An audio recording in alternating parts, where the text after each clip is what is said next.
ईमान मज़ारी ने जानबूझकर एक काबिल-ए-एतराज़ तकरीर की। वो जानती थी कि पश्तून तहफ़्फ़ुज़ मूवमेंट के मुज़ाहरे में से कौन सा नारा लगाना है और तकरीर में क्या कहना है जो उसकी गिरफ्तारी का बाइस बन सकता है। सीनियर सहाफ़ी व तज्ज़ियाकार हामिद मीर ने जन्म में शाये होने वाले अपने ब्लॉग बउनवान पंजाब का एक नया चेहरा में अहम इंकशाफ़ात कर दिए। अपने ब्लॉग में हामिद मीर ने लिखा कि ईमान मज़ारी जानती थी कि सिर्फ लापता अफराद की बाजियाबी और आइन से गद्दारी करने वालों के कोर्ट मार्शल करने का मुतालबा इसकी गिरफ्तारी का बाइस नहीं बनेगा। उसने अपनी तकरीर के इख्तिताम पर एक नारा लगाया जिसका हज़ारों अफराद ने जवाब दिया।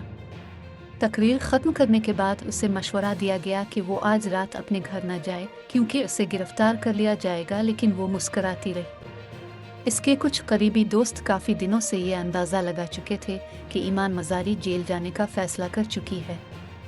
वो चाहती थी कि जिस तकरीर के बाइस इसे गिरफ्तार किया जाए, इस तकरीर पर अदालत में कानूनी बहस होनी चाहिए। जब सरकारी वकील उसे रियासत का दुश्मन करार देगा तो वो सरकारी वकील से पूछेगी कि रियासत के खिलाफ जंग करने वाली कालादम तंजीमों के साथ मुज़ाकरात किसने किए। पाकिस्तानी अदालतों से फांसी की सज़ा पाने वाले दहशतगर्दों को सदर पाकिस्तान से मुआफ़ी किसने दिलवाई।